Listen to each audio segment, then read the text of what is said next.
اعوذ باللہ من الشیطان الرجیم بسم اللہ الرحمن الرحیم اللہم صلی علی محمد وآل محمد۔ السلام علیکم۔ مورخین کا بیان ہے کہ خالق عالم نے آدم اور حوا کو جنت میں آرام سے رہنے کا حکم دے دیا۔ علامہ عبد الواحد اس مقام پر لکھتے ہیں کہ شیطان نے طاؤس اور مار دونوں کو خوبصورت مار دی اور انہیں بہکا کر آدم اور حوا علیہ السلام کو بھی مار کھلا دی۔ بحوالہ مارج النبوت لکھتے ہیں کہ جب خداوند عالم نے حضرت آدم و حوا علیہ السلام کو عیش و عشرت سے زندگی بسر کرنے کا انتظام فرما دیا تھا تو یہ دونوں اطمینان سے ایام گزار رہے تھے۔ ابلیس جسے جنت سے نکالا جا چکا تھا، اس کے جنت میں داخلے کی ممانعت کی جا چکی تھی۔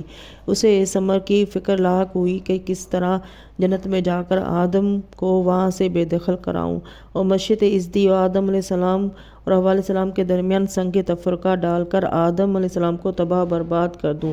چنانچہ وہ یہ معلوم کر کے کہ آدم کو تمام جنت کے میوے استعمال کرنے کی اجازت ہے لیکن ایک درخت کے قریب بھی بھٹکنے کی اجازت نہیں ہے، فوراً زمین سے اڑا اور آسمان پر پہنچا۔ وہاں پہنچ کر اس نے درخت کے قریب اپنا بوریا بچھا دیا۔ اس انتظام در جنت کے قریب اپنا بوریا بچھا دیا۔ اس انتظار میں رہا کہ جنت سے کوئی نکلے تو میں داخل ہونے کی سبیل پیدا کروں۔ عرصہ دراز کے بعد مور نکلا جو کہ خازن بہشت تھا۔ شیطان نے اس سے پوچھا کہ تو کون ہے؟ اس نے کہا کہ میں طاؤس ہوں۔ پھر مور نے پوچھا تو کون ہے؟ شیطان نے کہا کہ میں ایک ملک ہوں اور خدا کا عظیم ترین عبادت گزار ہوں، اس کی عبادت سے ایک لمحہ بھی غافل نہیں ہوں۔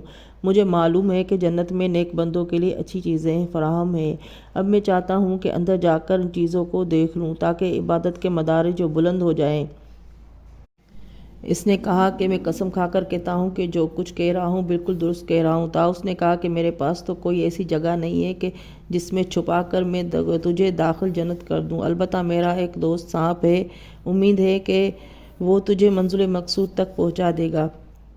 یہ کہہ کر طاؤس سانپ کے پاس گیا اور کہنے لگا کہ مجھے ایک بہت اچھا رفیق مل گیا ہے جو ہم لوگوں کو جوانی کی برقراری اور جنت میں ہمیشہ کے لیے استقراری کی ضمانت کرتا ہے، لیکن وہ صرف یہ بات کہتا ہے کہ اسے جنت میں پہنچا دیا جائے۔ سانپ یہ سن کر بہت خوش ہوا اور وہ شیطان کے استقبال کے لیے روانہ ہو گیا۔ دونوں میں ملاقات ہوئی۔ شیطان نے اسے تمام باتیں سمجھائیں اور اسے اس بات پر راضی کر لیا کہ وہ اپنے منہ میں اسے بٹھا کر داخل کر دے۔ چنانچہ شیطان سانپ کے منہ میں بیٹھ کر جنت کے دروازے پر کو پار کرنے لگا تو خازن بہشت نے بڑھ کر اس پر ہاتھ ڈالنا چاہا۔ خطاب باری ہوا کہ روکو مت، جانے دو۔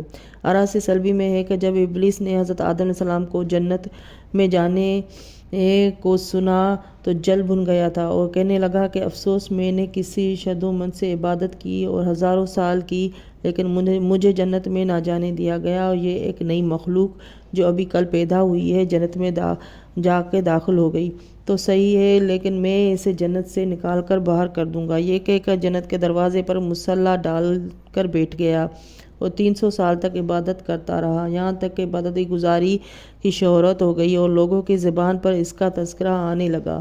اس کا یہ طریقہ محض اس کے مکر کے لیے تھا کہ کسی طرح حضرت آدم علیہ السلام تک پہنچنے کا راستہ پیدا ہو سکے۔ خداوند عالم جسے اس کے مکر کا حال معلوم تھا، اس نے ایک عرصے تک جنت میں آنے جانے والوں کی بندش کر دی۔ بالآخر ایک عرصے کے بعد طاؤس نکلا جو جنت کے طائروں کا سردار تھا۔ جب ابلیس نے اسے دیکھا تو وہ بولا، اے بہترین مخلوق، من انت، تو کون ہے اور تیرا نام کیا ہے؟ میں نے تو تجھے سے زیادہ خوبصورت مخلوق آج تک نہیں دیکھی۔ اس نے کہا کہ میں جنت کا ایک طائر ہوں، میرا نام طاؤس یعنی مور ہے۔ یہ سن کر ابلیس دھاڑیں مار کر رونے لگا۔ طاؤس نے پوچھا کہ تیرا کیا نام ہے اور کیوں روتا ہے؟ اس نے کہا کہ میں کروبین میں سے ایک ملک ہوں اور میں اس بات پر رو رہا ہوں کہ عنقریب تیرا یہ حسن و جمال تجھ سے چھین لیا جائے گا۔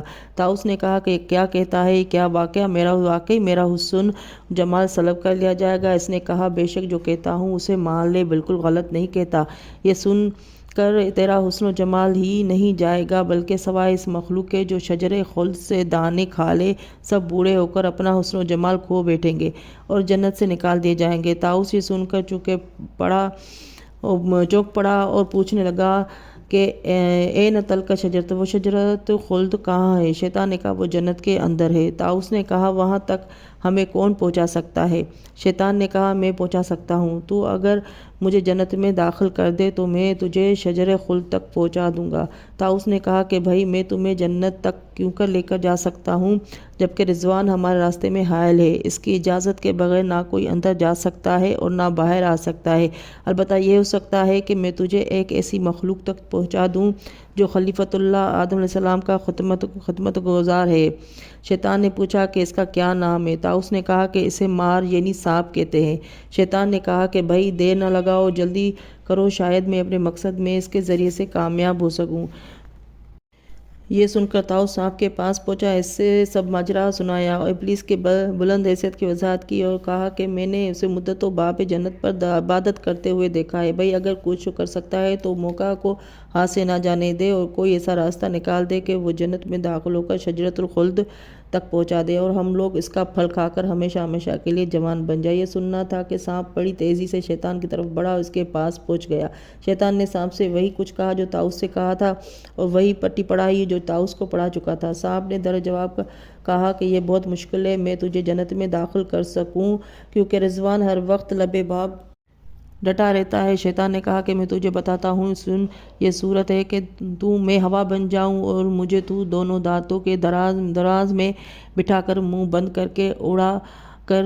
سانپ نے کہا کہ بہتر ہے، چنانچہ ایسا ہی کیا گیا۔ شیطان ہوا بنا، سانپ نے منہ کھولا، یہ اس کے منہ میں جا بیٹھا۔ سانپ اسے لے کر جنت میں داخل ہو گیا۔ وہاں پہنچ کر شیطان نے سانپ کو شجرۃ الخلد دکھا کر رخصت کر دیا۔ یہ وہی شجر تھا جس کے قریب سے بھٹکنے کی آدم کو اجازت نہ تھی۔ سانپ کے چلے جانے کے بعد شیطان اس مقام پر پہنچا جس جگہ آدم و حوا فروکش تھے، ان کے سامنے جا کر بیٹھ گیا۔ ان دونوں کو یہ معلوم نہ تھا کہ یہی ابلیس ہے۔ شیطان نے ان کے سامنے بیٹھ کر رونا شروع کیا اور اس درد کے ساتھ رویا کہ آدم و حوا بھی رونے لگے۔ پھر آدم نے پوچھا تو کون ہے، کیوں روتا ہے؟ اس نے کہا کہ تم پر رو رہا ہوں، مجھے اس کا افسوس ہے کہ تم دونوں عنقریب مر جاؤ گے اور متفرق ہو جاؤ گے اور تمہارا یہ جاؤ و شم تباہ و برباد ہو جائے گا۔ یہ سن کر اس کے دل میں بات گڑ گئی اور دونوں سخت غمگین ہو گئے۔ یہ دیکھ کر پھر رویا اور پھر اٹھ کر چلا گیا۔ پھر تھوڑے عرصے کے بعد آیا اور کہنے لگا کہ آدم اگر تم چاہو تو میں تمہیں شجرۃ الخلد تک پہنچا دوں اور ایسے ملک کی طرف رہبری کروں کہ جو کبھی پرانا نہ ہو سکے۔ آدم نے کہا بہتر ہے۔ شیطان نے کہا ایسا کرو کہ شجرۃ الخلد سے کچھ کھا لو۔ آدم علیہ السلام نے کہا کہ خدا نے اس سے تو مجھے منع فرمایا ہے۔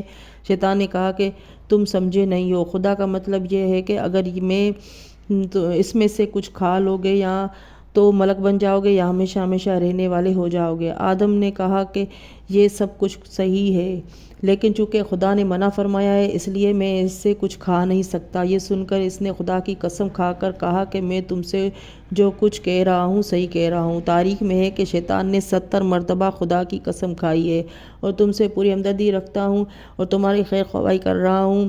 یہ سن کر جناب حوا بھرے میں آ گئی اور انہوں نے شجرے کے ثمر کو خود بھی کھایا اور حضرت آدم علیہ السلام کو بھی کھلایا۔ یہ لوگ شیطان کی قسم سے دھوکہ کھا گئے۔ ان کو اپنے صفائے باطن کی وجہ سے یہ گمان بھی نہ تھا کہ کوئی بھی خدا کی جھوٹی قسم کھا سکتا ہے۔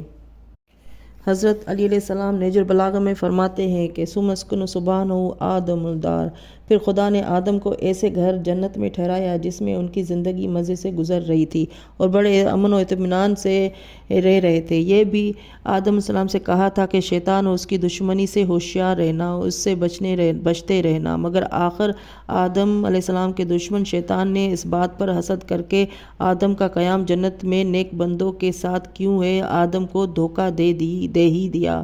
حکیم الامت حضرت علی علیہ السلام کے ارشاد سے یہ بات بالکل واضح ہو جاتی ہے کہ حضرت آدم علیہ السلام جو زمین کے لیے خلیفہ کی حیثیت سے پیدا کیے گئے تھے انہیں بہر صورت زمین پر جانا تھا۔ خدا نے انہیں تھوڑے ہی عرصے کے لیے آرام و سکون کی خاطر جنت میں ٹھہرا دیا تھا۔